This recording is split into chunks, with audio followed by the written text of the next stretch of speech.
I rarely ever hold such malice, but I hope Twitter never forgets. May the foundation of your destiny be tied down to those tweets like the chains that held down Samson. You are warned many times.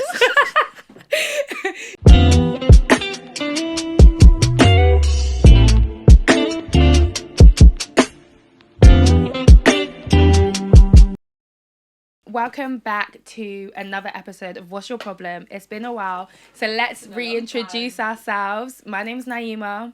I'm Serena. I'm Shreeya. Hi, I'm Symiah. And so I'm going to start off with a quick What's Your Problem? Because there's been a lot going on in the TL. You guys know I'm a little bit of a Twitter bandit, and I do see a lot that goes down. I do be tweeting and I do be retweeting. And I saw a tweet that I wanted to just start off this discussion off, and then I'm gonna work backwards. So I'm gonna read you the tweet, and then I'm gonna work backwards of like where the context came from and stuff like that. Basically, someone tweeted an apology, and so this is a response to the apology. I rarely ever hold such malice, but I hope Twitter never forgets. May the foundation of your destiny be tied down to those tweets like the chains that held down Samson. You are warned many times.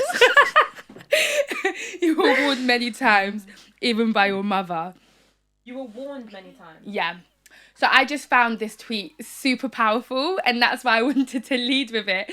And now I'm going to give you the context. Basically, there's this chef guy called Chef Way who was going viral on TikTok for doing like these cool like dishes or whatever. And then his video got put onto the Twitter.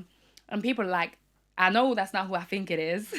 And essentially, you know that like era of time where black men thought it was really hilarious to bash black women and black girls online. Chef Way was a prolific tweeter and said some of the like worst things, which I don't even really want to repeat because I don't want to give any airtime to, but really disgusting, disparaging, just horrific things, inciting violence towards black women, like everything, dehumanizing black women, all sorts. And this was like a super big trend, which I viscerally remember growing up. Like I really remember my teenage years being like, it was so cool to just like bash black women. And so basically this guy now, he's reformed or whatever, and he's got his career and he's doing his chef thing, and he's also actually a district attorney who's just had to resign. Yeah. Yeah. And so he tweeted out an apology saying that he's resigned and stuff, and was basically saying that he used to be an alcoholic, and that's basically his, I don't want to say excuse because I don't know. Just justification? Yeah, that's his reasoning. His reasoning is that, you know, I was an alcoholic, I was in a dark time, and I just lashed out, and I decided that because it was cool to lash out on black women and I got loads of like clicks and stuff, I partook in that as well. I think the response was totally reasonable. Yeah. And just. I don't think an apology. I don't get because people suffered severe consequences because of his words. You can't just apologize and everything go back to normal. So this is what I like, because I feel like this happens a lot, right? Yeah. Like you see, even with like, to bring it to like a UK example, when Krept dropped his Nala's baby stuff, and like we found out that it was doing well, people found old tweets that were like dissing black women. I don't know the severity of the tweets. I can't remember. I don't think it was the same severity as Chef Way, but I think there seems to be a trend and a history of a lot of black boys, black men cussing out black women on Twitter. And it makes me wonder whether their mindset has changed or whether it's now just unacceptable publicly. It's just, yeah. Do you know what I mean? I think a bit of both, but some of them have also grown up and realised error of their ways, because it's not just men that were being called out at a certain point, like women like Nella Rose. Yeah, that's true. And Maya Jama. And she's got a platform. Like, yeah. They've all got platforms. So yeah. I think it's not black and white in my opinion. But you know what? Why I find difficult with that is that I think sometimes from a black woman perspective, not to like give them excuses. No, but I do think it's different because the power. Yeah, it's self-hatred, and it's internalized in a way that it's like you almost want to get the joke out so that you can't. It's do you know what I mean? I would say Maya is borderline for me because of the colorism. So she has a privilege. It's a different dynamic. Yeah, but I think when you're, I want to put this in quotation marks, at the bottom of the food chain, that I'm sorry, she's a victim of the circumstance, and her comments show that it's actually a reflection of the hatred that she's receiving.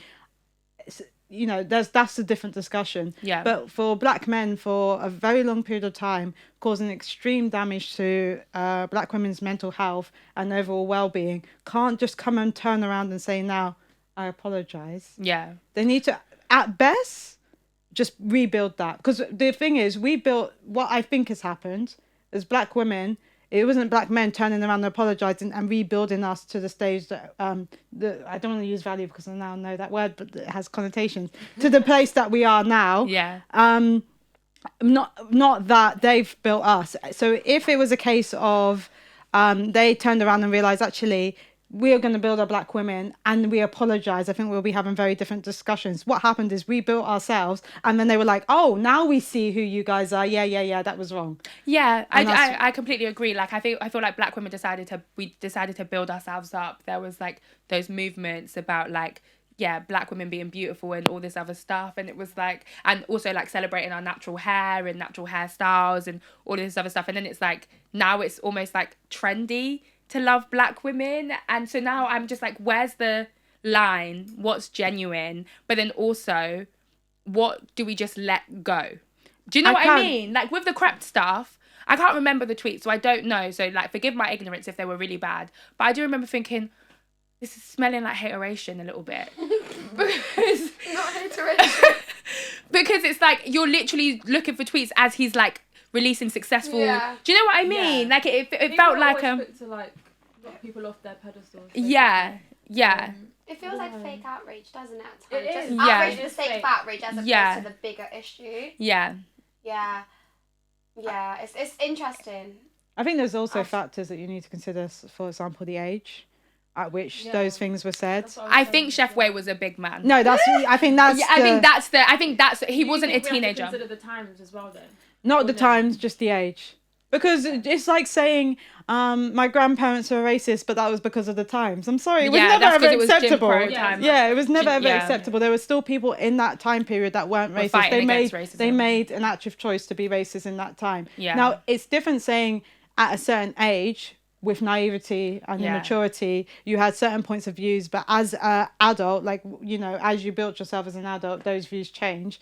If you made those comments at 11, 12, come on then, it's a bit ridiculous to be. And I think what's worse with Chef Way is his mother was jumping on the app. That's why she said you were warned even by your own mother. His mother was jumping on the app like, not like, what are you doing? Like, what are you talking about? Like, blah, blah. Because I think sometimes I often say this is like, no one's created in a vacuum. So like the way that people are, obviously you have your own accountability and responsibility for your own actions. But I do think we have to consider what, like, if like a child is racist, you think, whoa, like, who have they been around? Yeah, like, what have you... Yeah, exactly. To have that hatred at such a young age. And so it does, like, some of it is, like, how much have you been almost, like, brainwashed with, like, so much hatred?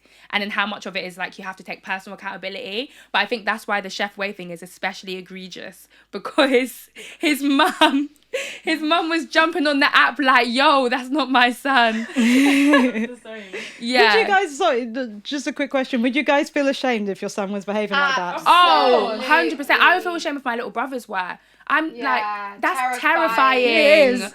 That's terrifying. That's the scariest part.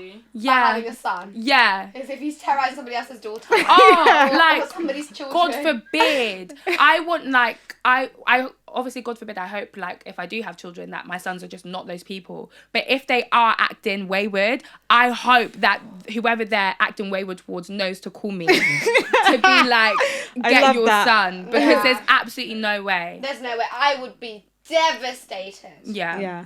I'd be so ashamed. Which is why the father of your children is so important. It's very it's very important. Beliefs. Yeah, just putting them to bed and whispering in their ear. Yeah. Remember. Yeah. That's why it is so important to be matched up on stuff like that. It's not something that you can ignore at all. Yeah. They can't just be like little comments. Yeah. For sure. Well, this will be something that we'll keep bringing to the table.